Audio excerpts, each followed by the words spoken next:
with all the big calls on all the big races. It's time for another feature edition of What a Shout from the Racing Post and our sponsors Bet365. Dave Orton, delighted to be back with you somewhere in the capital on a Friday morning. If you're watching on YouTube, don't forget to like and subscribe. Get your comments in via Facebook and, of course, anything on Twitter. Hashtag What a Shout. Now, I'm all on me lonesome today, but Paul Kealy, he's out there somewhere. Hello, mate. How you doing? Great, Kills. I was just saying off air, Kills. A very flattering camera angle. I have to get myself one of those. Yeah, I know. I'm looking at that. It does look like I've lost weight, doesn't it? But I can assure you I haven't. You're not screaming at the director saying, I won't be filmed on my right side. Anyway, Kills is looking great. Great to have him, as is Pat Cooney from our sponsors. Where are you, Pat? Yes, up in sunny Newcastle under Lyme at the moment. I did ask the cameraman to get my best side, and he said I didn't have one, so that was the end of that idea.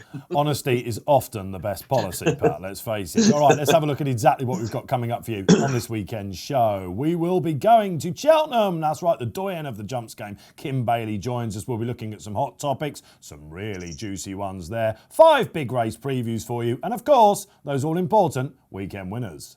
Kim, let's come to you then, down in Gloucester, doyen of the game. Kim, it was recently your stable tour, which we enjoyed in video. Of course, James Stephens came down. And we're going to get a graphic up, if you don't mind, Kim. This is something we did, which was very popular with Dan Skelton last week, whose stable tour was last Tuesday. Stephens selects. Now, he's picked out 4, maybe not the most obvious ones, but it's fair to say that the top of them, Fair Frontiers, I think I pronounced that just about right, that was on everyone's lips after a demolition job last time out. He was very, very impressive. He had good form in Ireland, and we expected him to win. I have to say the manner of his win was slightly surprising. He won by 41 lengths. He's a horse that wants soft ground, so he's ready to run. It's just a question now of just finding some ground that's suitable for him, and that's a big problem. Okay, fair enough. What about Chianti Classico? You paid a few quid for this chap, didn't you?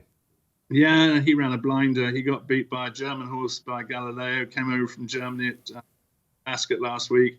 I think he's a lovely individual. I keep him in bumpers this season and go hurdling next season. He's beginning to grow a bit now. He wasn't very big when we bought him, but he's definitely started to grow now. So he'll run in a couple of weeks' time, try and find a little race for him somewhere that he can go and poke his head in front.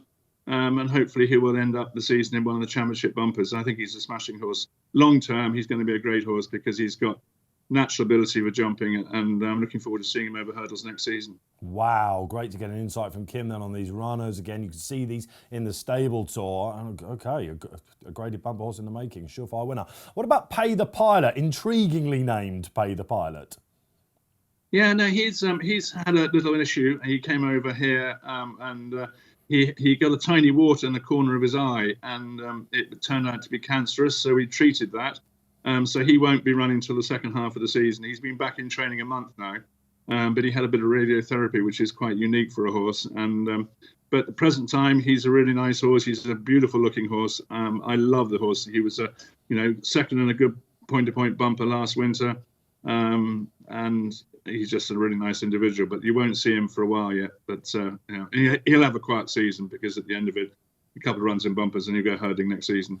A name that we'll be hearing from in the future then. And the final one of them that James selected out for us was Phantom Getaway, who I know you gave a favourable mention, another bumper prospect. Yeah, he's due to run as soon as we get enough rain. He fell in Chianti Classico's race and then won next time. He's a very big horse. When I bought him at the sales, I said to Derek O'Connor, who was telling me about him, I said, he looks just like Mr. Frisk. And he looked at me and said, what do you mean?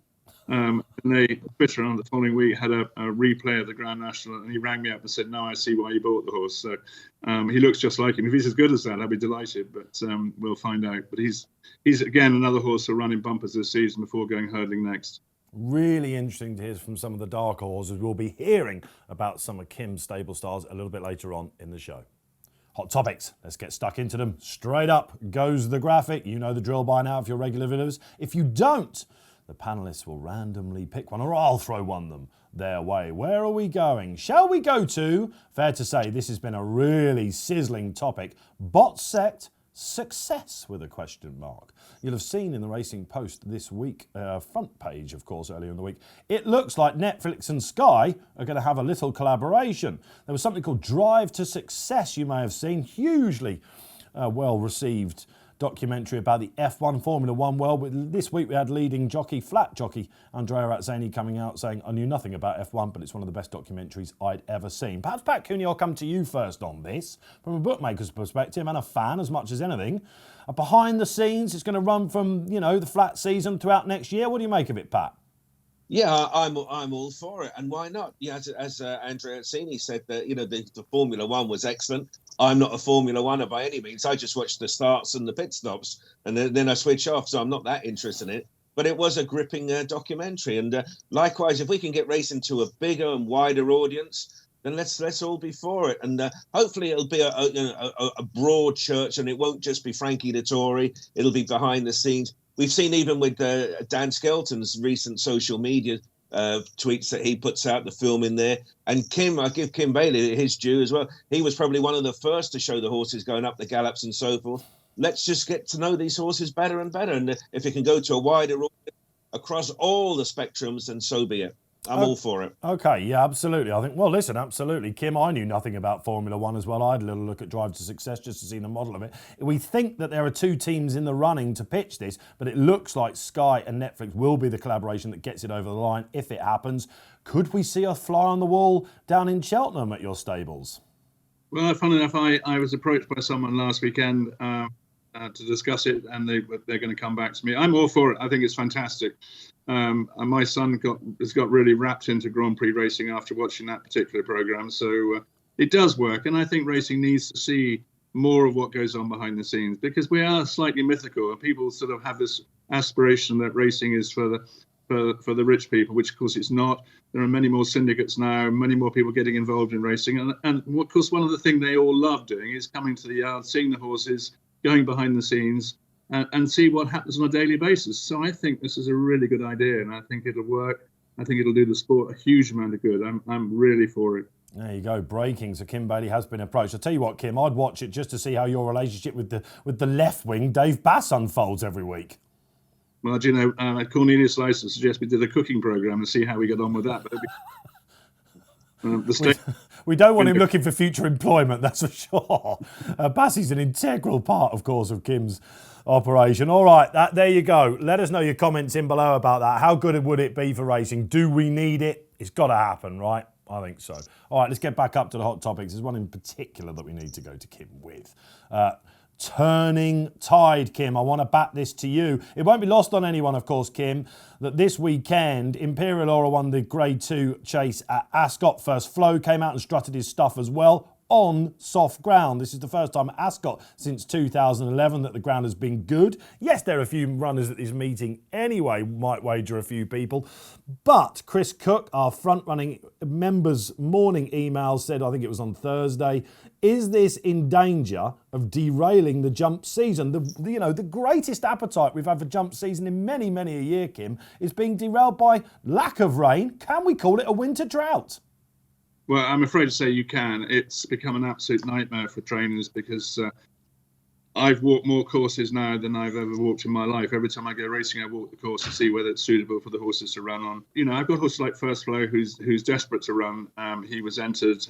He had an early closing entry for Ascot on Saturday, and he's got a potential entry in the Tingle Creek in 2 weeks' time. But as a horse that wants soft ground, there's no point me even thinking about running him on water ground. It's just the wrong thing to go and do. So a lot of these winter horses are really struggling at the moment. It's becoming a nightmare for us. We're stop-start with horses.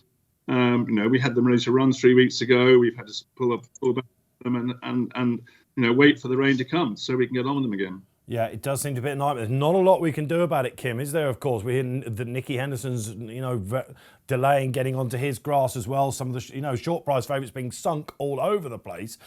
We saw what happened at Cheltenham last Sunday. It was just a great wood, wasn't it? That was 20 runners, over 200 grand prize money on offer as well, Pat. And there was another stable star of Kim's that was entered this weekend to run that you want to ask him about. Yeah, Kim, Espoir de Rome is a horse that has captured my imagination after his luckless Aintree run. What plans have you got for him, and what sort of ideal trip do you think he need? Well, his plans are slightly fluid at the moment, because obviously I'm not running him because of the ground this weekend. I shall wait and see. I think he'll be a better horse when he goes over 3 miles.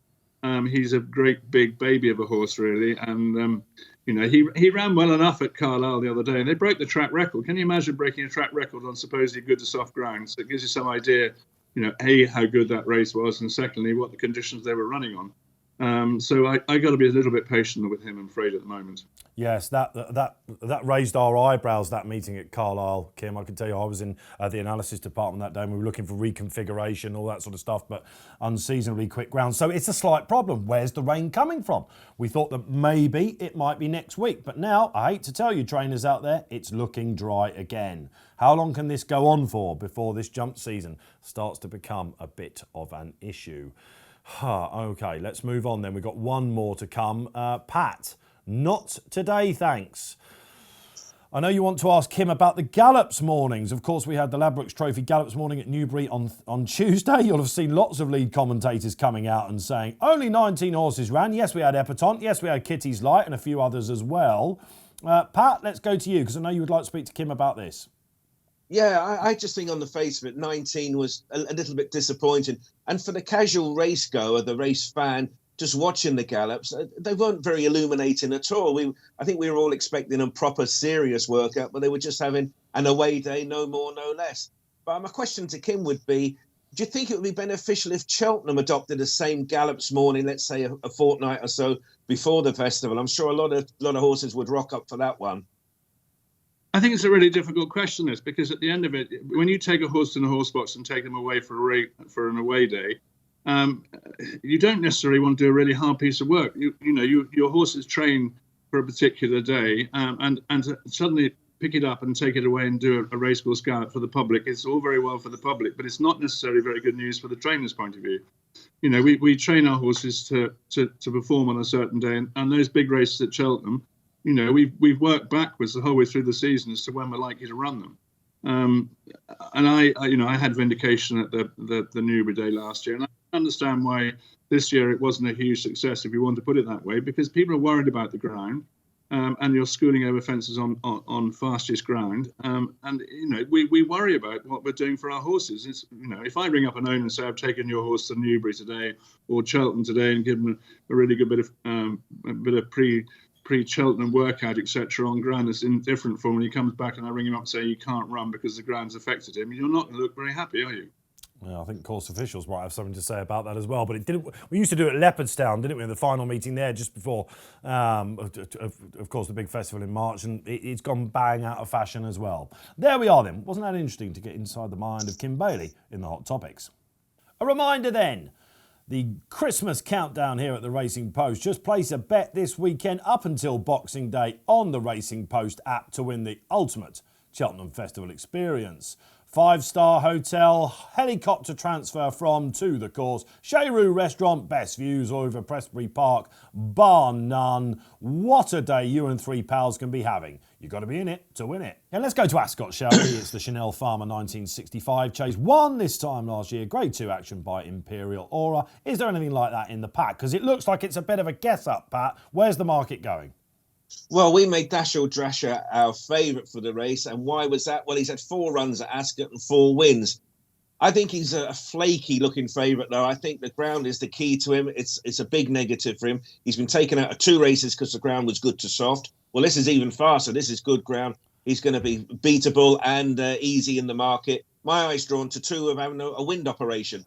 Defi de Sol and Lost in Translation, 2 very talented horses. Stable's in great form. I'm going to side with Defi de Sol. The Hobbs team are going really well. I think on balance, he's the classier horse in the race. But Dashel Drasher, good horse, shame about the ground. Fools seldom differ, Pat, and I'm with you all the way. I think if you're going to take a chance on one, and let's face it, Kills, all of them have something to prove, it'll be Defi for me. Oh, man, I mean, it's such a weird day at Ascot, isn't it? I mean, they've actually got heavy ground going stick readings because they've done what they've called verti-drain the course, which means punching a lot of holes into the ground. And even if they've done the entire course, they probably haven't got as many holes as the D6 runners have in this race. Where do you start? Dashel Drasher, the ground's it's got to be a massive issue. If you're not going to run in the Mellin and the Champion Chase because the ground is good to soft, then what are you doing turning up for this race on good ground? I'm still not convinced he'll run. Defi de Sol, Lost in Translation, let's face it, they both lost their form in big ways. I mean, Lost Trace's had his third wind operation since March 2020 now, so no guarantees whatsoever there. Definitely decides soured twice in his life. He might come back. If he does, he's the one to beat, getting £6 from Lost in Translation. But I'm looking at this. We've got Master Tommy Tucker. If he puts a good jumping round in, he'll be fine. He'll be fine on the ground. But Pistol Whipped, him and Dashel Drasher all like to go forward. So I came down on Benny's King. I thought he was cracking value anti-post when there was places available. Yes, he pulled up last time, first time up at Ascot, but that was 3 mile, which we know he doesn't stay. And his second time out record is sensational, isn't it? Because he's won 4 times, I think, second time out. Ground might be an issue for him as well. But 2 years ago, when he slammed Semetigal at Newbury, it was officially good to soft. But that year, Newbury's ground was faster virtually every meeting, and both Timeform and the Racing Post had it down as being good ground, and he still bolted up. So I'll give him a chance. I certainly wouldn't be going in heavy. It's a really messy race. Yeah, that second time out record, I was so close to tipping Benny's King. If it was normal winter ground, I'd be absolutely all over him. He'll do for kills in what looks an absolute puzzle. Second race preview. Let's go to Haydock on what is a huge weekend up there for them in St Helens. And this is one of the handicaps of the entire season. The 225 is the Betfair Exchange Stayers handicap, won by some absolute legends over the last couple of seasons. Pat Cooney, who's been hot and who's not?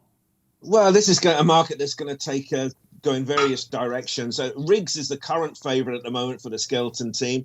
But you do look at Riggs. Normally with a Skelton runner, they're fit and ready to go first on that. Well, he only finished 5th on his seasonal reappearance, so I'm not so sure about him. Current second favourite, right place, right time. Well, he's only high up in the market because he's trained by the great Emmett Mullins, and all bookmakers are really running scared of this stable. They're top class, so they know what they're doing. So there's value elsewhere in the race. I like 2 horses. Bass Rock for Sandy Thompson, good win on its reappearance. And I'm probably narrowly going to go for Flight Deck of John Joe O'Neill. Talented horse. He might be a bit fragile, but he won well enough first time out. Only went up £3. Stable going well. I think the market has a lot of action in this race yet. I'm not sure by any means Riggs and right place, right time will be still favourite come the off. So I go for Bass Rock, but narrow preference Flight Deck. Yeah, definitely 2 looking at the market there, Keels at the top, with more connections perhaps than substance to the form. There's not a lot between Flight Deck and Bass Rock on a horse called T's Components Lad, who won at Market Raising this week. You like the latter? I like both of them. They were the 2 at the top of my shortlist. But the Riggs thing is funny, isn't it? I mean, he was fairly eye-catching at Aintree when he finished 5th for 7 there in a race that did provide the winner of this in 2018 and 19. Although both of those winners, Stony Mountain and Paisley Park, won the Aintree race. But when you look at it, Riggs is 11-2 favourite. Winning's everything. He's a complete wank outside of him. Finished a place ahead of him. So that takes a bit of getting your head around, really, doesn't it? And for me, it was a case of Bass Rock and Flight Back. They both beaten T's Components Lad last time out. Bass Rock absolutely bolted up. That was his second run in a handicap, and the second time he's won very easily. He bounded clear, won by 5 lengths. 3 lengths further back was Tommy's Oscar, who's a horse I really like and runs earlier on the card. And I think he still could be thrown in off a mark of 130.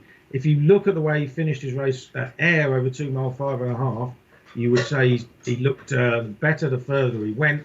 He's got no issues with dryish ground, and you watch him ping his hurdles. Watch the videos of his last two wins. He pings the hurdles in the straights. If he jumps that well around Haydock, I think he's going to be a massive player.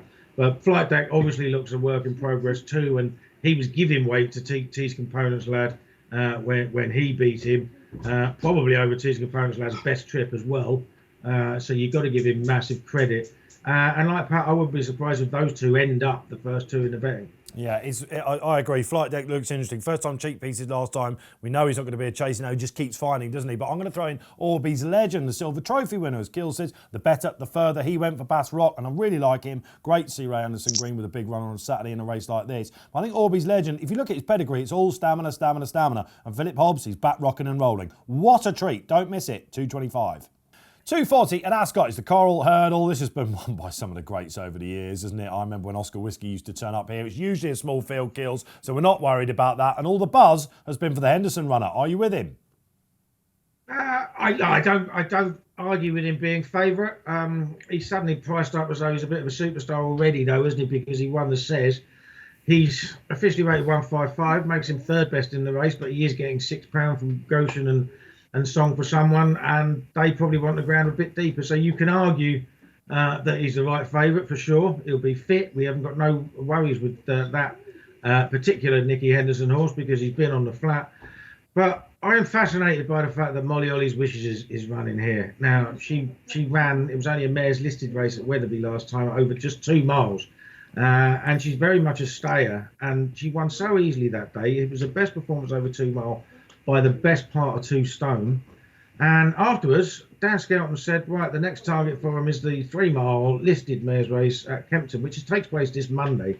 And if you looked at the 5-day entries, which she's still in, she'd have been long odds on at the 5-day stage for that, let alone when they do finally declare. Yeah, he's sending her here instead. Now, he turned Roxana into a Grade 1 winning mare.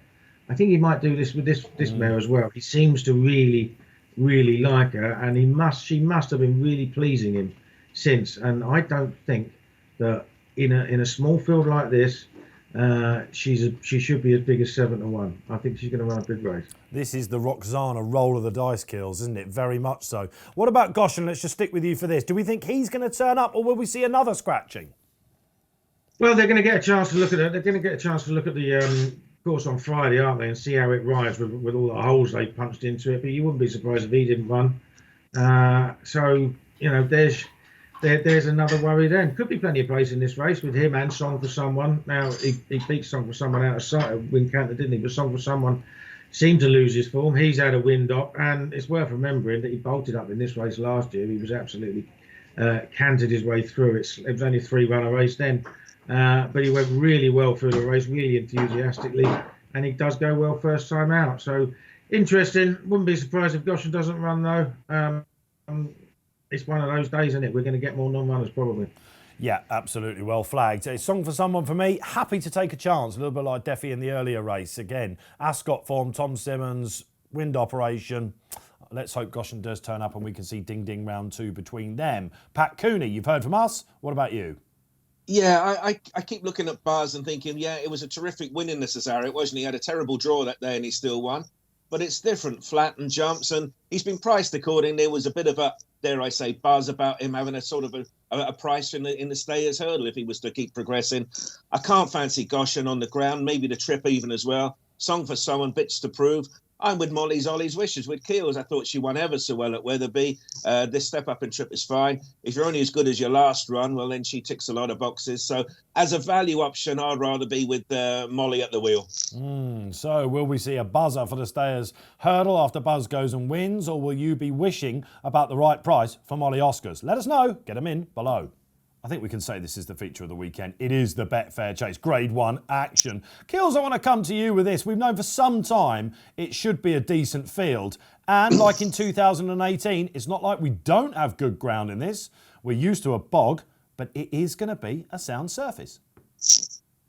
Yeah, it is. It's funny. This is one of the races where, you know, trainers want a bit of soft ground, don't they? But it's held up because it's good ground. And had it been heavy like it normally is, we'd probably have had fewer runners, wouldn't we? Well, you know, but it is great that it's held up. We've got 8 runners in a Grade 1, which means people can bet each way if they so wish for 3 places. Whether it's an each way type of race is another matter altogether because there are some strong contenders. But no, it's great to see a decent sized field. And without further ado, Keels, come on, who's going to win? All right, well, I don't think it's as straightforward as the odds suggest. I mean, there's no arguing that A Plus Tard should be favourite, second in the Gold Cup, obviously top class horse. He's never been a Haydock, and you know he hasn't won first time out. He's been beaten in weaker company than this first time out for the last couple of seasons. Now we can expect Henry de Bomhead to have him probably a little bit more forward than normal, given that he's running for a much bigger prize than the Grade 2s he normally starts in. But by the same token, if Bristol Demai is on his game, for instance, and he always is at Haydock, let's not forget that he won this race on good ground in 2018, so he's not just the mudlark everybody seems to think he is.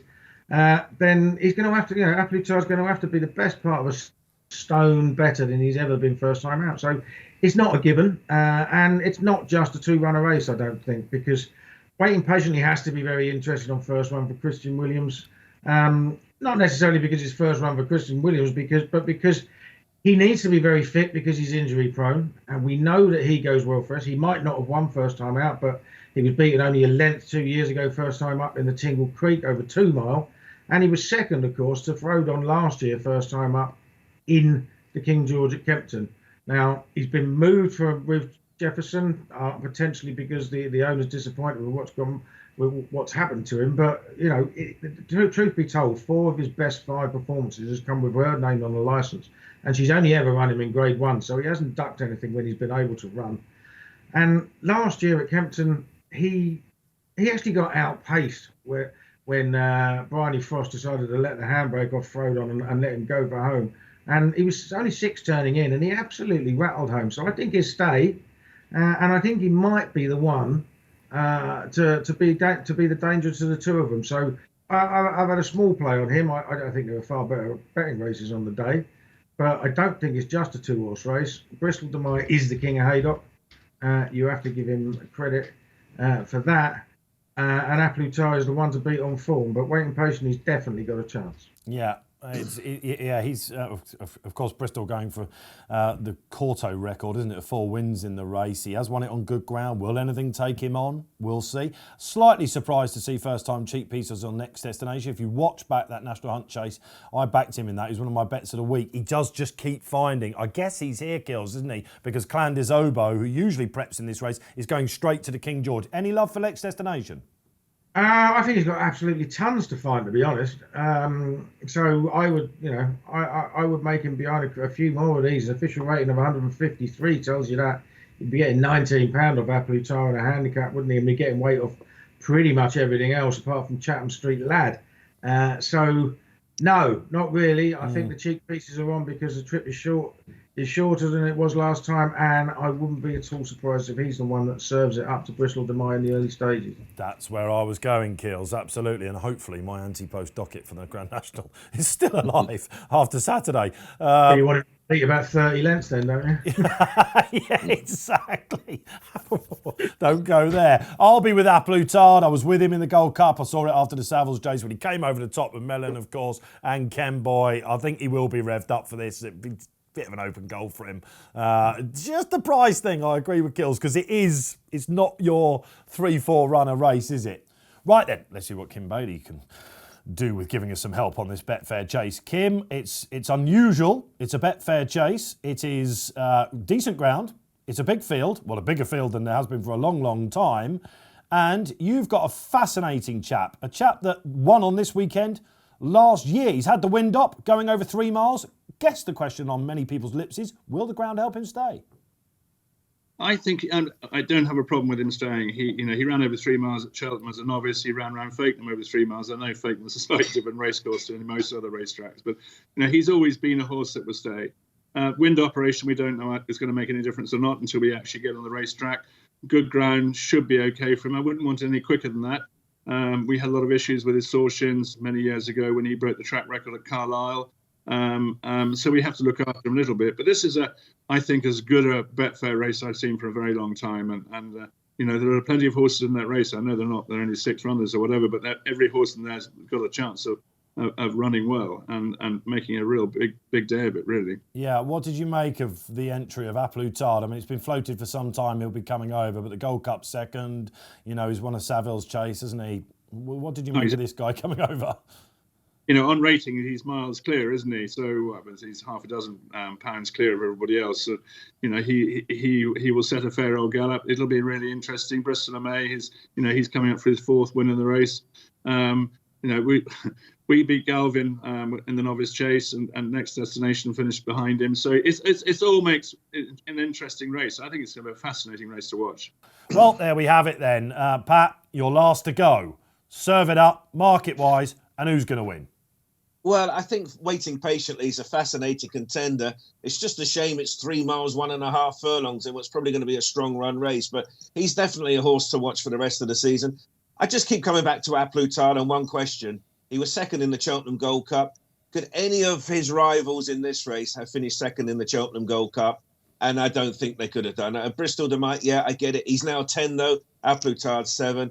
I think whichever way you come at this race, you have to just keep coming back to Aplutard. I think he'll be fit and ready to roll first time out. And why wouldn't he be for this type of race? I expect the favourite to win. There's a stellar lineup there, and around about 6-4 Aplutard. Is that first time out stat worry you? Get your comments in below. 3:15. Who wants a burn up at Ascot? Yes, it's the 2-mile handicap chase. 1, as Kim mentioned earlier on in the show, by First Flow. 2 dry for him. He's not ready to strike his stuff quite yet as a result. Keels, some old favourites of yours in here. Ding Ding, round 2, Before Midnight, and Sky Pirate. I'd be with the latter at the weights. Yeah, I wouldn't. I thought Before Midnight won very easily at Cheltenham, and you said who wants a burn up? All 6 of his rivals do, and he ain't going to get one because unless they change the habits of a lifetime, Before Midnight, who's got Sam Twiston Davis on one of the best front running jockeys around, is going to get an easy lead. It's certainly not going to be the sort of pace that collapse that you had when Amula Gold caught Monsieur Lecoq at the last meeting here. And I think that Before Midnight's such a good jumper. If they leave him alone, he's a very, very strong stayer at the trip. Don't forget, most of his form last season was over 2.5 mile. I actually think he's one of the short price favourites on the day that is well worth getting stuck into. You're like Neo and the Matrix with the 2-mile chase division now in handicaps, Kills, aren't you? No one sees it like you, I don't imagine, all these characters coming out. But yeah, well, I can see it wrong as well, because don't forget I ditched Sky Pirate before the Grand Annual because I decided he'd done too much. Yeah. But I mean, I see it pretty clearly at the moment. I think Before Midnight is still very, very well handicapped. He might be one that destroys his handicap mark before the Grand Annual. A bit like I thought Sky Pirate did, but at the moment he's still in the right position in the weights, and I think he'll win again. Well, head-to-head klaxon, because I will agree to disagree with Keels. I think he wasn't given a hard time, Sky Pirate, when it was quite clear from 2 out he wasn't going to catch that lightly weighted Before Midnight. A different track, different day, we'll see. But I'm going to throw one into the mix. I'm going to take a chance on Diego de Charmille, who will stalk all the way. If he's there 2 out, this is his ground. He's going to come up like the Group 1 horse they tell us he works at home. I know Paul Nicholls is keen. Pat Cooney. Yeah, I think in the current climate, we're just looking for horses who excel on this type of ground. We want a good ground horse, a horse who's running over his optimum trip, and a horse who's improving. Take a bow Before Midnight. Yes, he's gone up in the weights, but he's going to get a freebie in the lead. He's going to lead trap to line. Good ground is ideal for him. I expect him to win. Keels put Before Midnight up as a 2-point win in his scissors at Cheltenham. Will you be weighing in him to strike again? It's nap time here on this weekend's What a Shout. If you don't mind, gents, I'll take the floor, because at 12:55 I shall be watching on from the marvellous Vicarage Road, anticipating United coming and getting a thrashing, and I'm hoping to get ahead with Jeremy's Pass, the massive Jeremy's Pass for John Dance and Paul Nicholls. Paul Kealy. You're going to football? I'm going to football, yeah. So at 3 o'clock, when the Betfair Chase is off, I'll be like... on the fence going to a football match when there's still racing going on. I'm off to Ascot. I think I do think Before Midnight is the shorty you get involved in, but value-wise, he's going to be Bashrock at Haydock. I think he's potentially still very, very well handicapped. I shall be finishing my 4th bottle of wine and cheering that on for you, Kills, from the hospitality. Pat Cooney, where am I going to be cheering you on from? Well, I'm going to be at Haydock Park Racecourse, and my nap goes there, and it's in the lucky last, and it's Strictly a Dancer, Christian Williams. We know this guy. He's had 2 recent wins at Cheltenham. He was 110. He won off and then 115. He's off a 122 today. He's progressing far quicker than that. And, he's only got 10 stone 5 with the excellent Jack Tudor taking 3 off. Put that down as 10-2. The second favourite in the race is the top weight Ramsey de Tee. He's got 12 stone 2. He's got to give him 2 stone. Mission impossible. Strictly a Dancer for me. My nap of the day. Love that. Some great lines in there. Let me tell you, if you're at the Betfair meeting, Haydock, go and say hello to Pat Cooney. If Strictly a Dancer comes last, he'll be running to the car park. Well, that's sadly all we've got time for here on this weekend's What a Shout. Kills, it's been great to have you. Enjoy wherever you're going. Will you go to Ascot on Saturday, Kills? I may well do. I'm going to keep an eye and see how many horses come out. I mean, hopefully the ground won't be too quick today, and it'll be perfect. We'll get a few runners, but it's small fields already, so I don't want them cutting back even more.